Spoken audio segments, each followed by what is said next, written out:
Hey, what's up, Boneheads? It's Chasta and Huey here with Tim from Rise Against live from what airport are you at? Ooh, I'm in Chicago actually right now. Yeah, on my way to Okay, you're Okay, my Minneapolis show. awesome. well, because of everything going on in real time, let's get a report. How was TSA for you? Did you get to Rockstar It was Fast Track okay. it? Yeah, I was a little. I heard it was nuts, but it was fine. It worked out just fine. Okay. Yeah. Okay. Okay, Mhm. Good good. news. Good Okay, news. good. Yeah. We want to make sure you get here in one piece. So, yes, Rise Against with special guests Destroy Boys and Speed of Light. They're going to be at the Hard Rock Live in Wheatland coming up soon, Saturday, April 4th. So, get your tickets over Ticketmaster.com. And it was also announced this week you guys are just take a little time off and you're going back on the road with Alkaline Trio and you're coming to the Bay Area to the Masonic in San Francisco Thursday, October 22nd. And tickets are also on sale now at Ticketmaster.com. So, Tim, man, just kudos to you. 2026, no stopping for you guys. It's Congratulations. pretty. Yes, absolutely. We're excited. It's pretty busy. We also go to Europe in that time. We're doing some Warp Tour stuff. We got Yeah. like a show down in Brazil with the Foo Fighters. So yeah, it's gonna be hitting it pretty hard. But we're super excited about that Alkaline Trio tour. We grew up with those guys, Yeah. playing here in Chicago. And so to reconvene this many years later, the fact that we're both still playing, kind of amazing. And so it'll be a fun celebration. Yeah, absolutely. Well, we know we have limited time with you, so we just want to jump right in. You're literally Yeah. about to get on a plane, so Yeah, I all just good. wanted to, I just wanted to say, like Huey and I have been talking Yeah. behind the scenes about Rise Against and the importance of this band, especially at this time. And we know when you got started, you named it Rise Against, and I feel like you've sort of risen to the occasion of that name, and maybe been pushed to do so at times.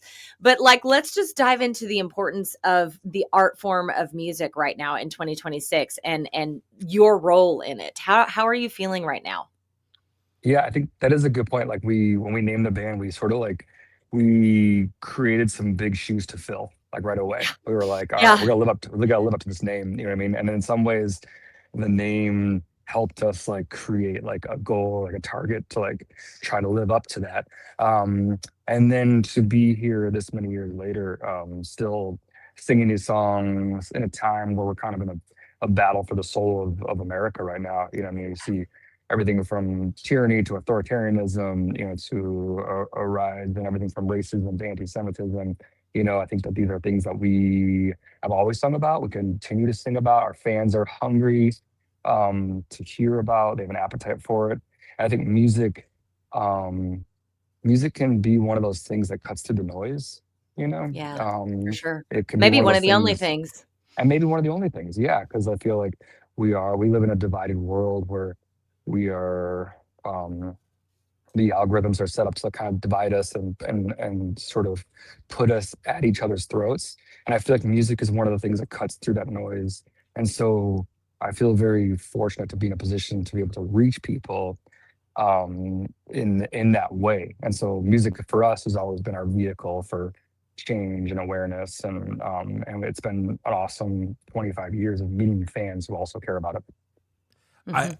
for Chas and I, we were talking also privately just the importance of Rise Against right now. It's like you guys, Dropkick Murphys, Green Day, a lot of these bands they're being very outspoken with current events right now, and like we love supporting you guys. We believe what you guys are into, and we want to support any way we can. Do you feel pressure like you got to keep this going, like you got to keep fighting the good fight, like just kind of maybe like mentally, like kind of the pressures, or how does that feel going in, like as a band, like keeping this message going? Yeah, I think that like the most pressure we ever feel is the pressure that we kind of put on ourselves to like sort of just be that lighthouse, that people can look to should they need some sort of, guidance or just somewhere to look, somewhere to turn, you know what I mean, in Yeah. Mhm. dark times. And that's what we've tried to do is just try to keep that light on these last couple decades. And so in case anybody's looking for it, like I want to be there when they look up. Yeah. I would love to say that in your tenure in being a band that we have evolved. I would say we've devolved, unfortunately, which is heartbreaking, but there is hope. We were talking yesterday to Sam from Chevelle Yeah. about, the darkness that surrounds us, but he makes a good point too, is like there is light in the darkness. There can be both, and things can dual exist. And so I love that you guys do provide a light and a space. And I have to say, kudos to you post 9/11, like as you sort of started this process when it wasn't acceptable at all to say any of these things out loud. It wasn't acceptable to challenge any of these things in any way. Now it is more so, not totally, obviously we have a lot of division, but it is more so acceptable to at least push back and ask the questions. So you've had quite a journey thus far. Yeah, absolutely. Like in a lot of ways, our band was born in like a post 9/11 America. And it was a Yeah. time where it was very unpopular to be against the war. I think now we look back and we realize what a mess it was.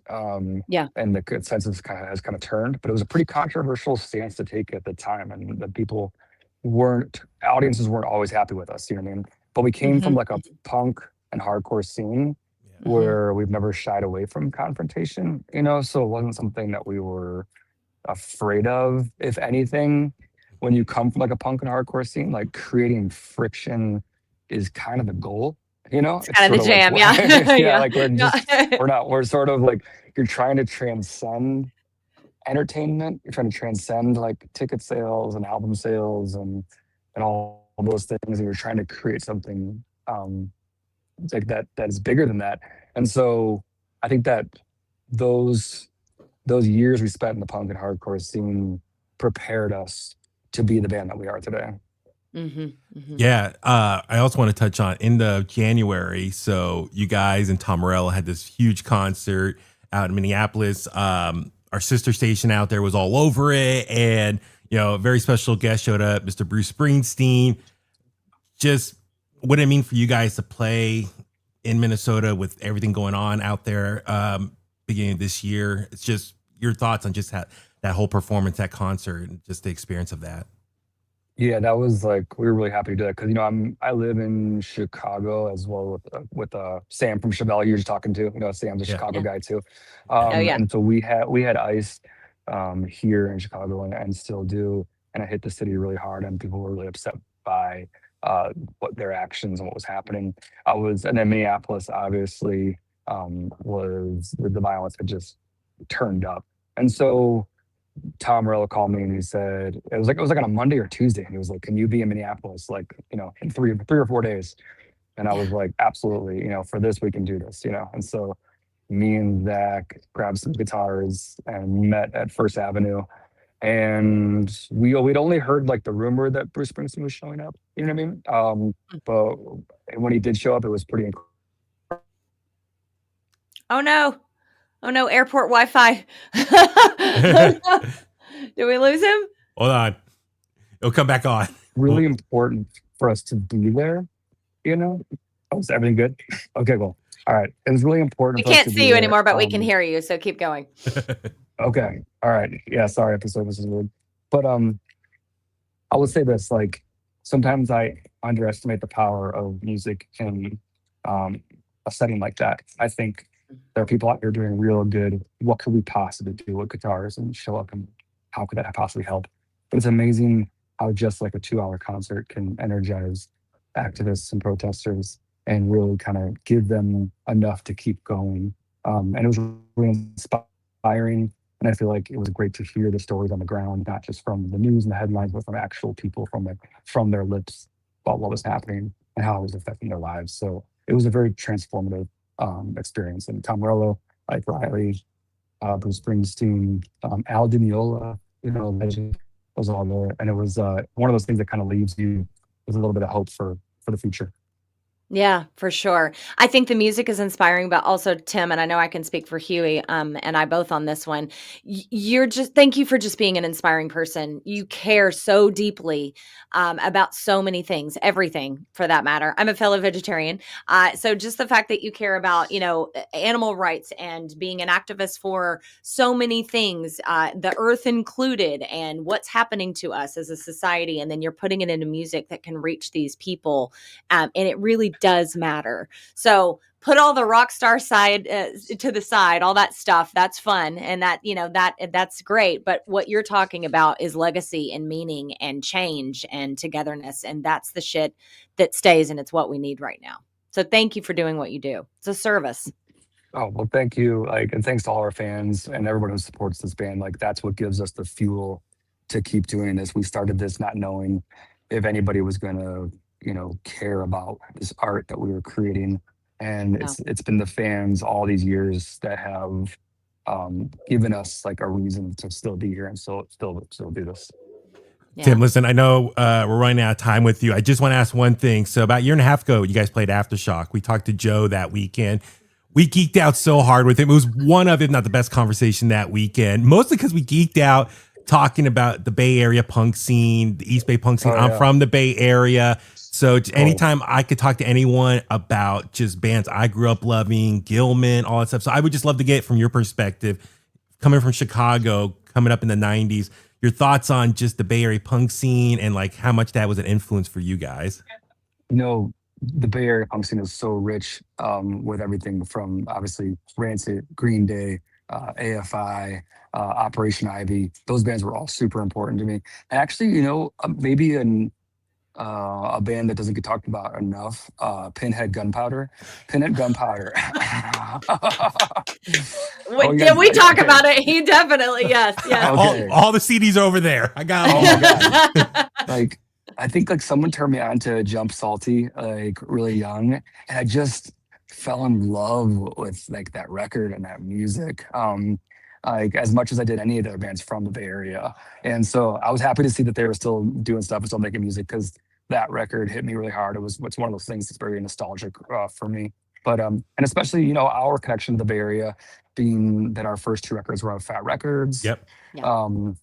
So that was a huge part of the country for us to visit each time we went to the label, and Fat Mike and NoFX and Lagwagon and all the bands that were from around there. It's definitely, that was our home away from home for a long time. Yeah. Well, Tim, we know you need to get on a plane. We want to geek out with you some more. So please promise that you'll come back when you have a little bit more time and we have better Wi-Fi. I can't wait. Yes, absolutely. Thank you. Great to talk to you guys.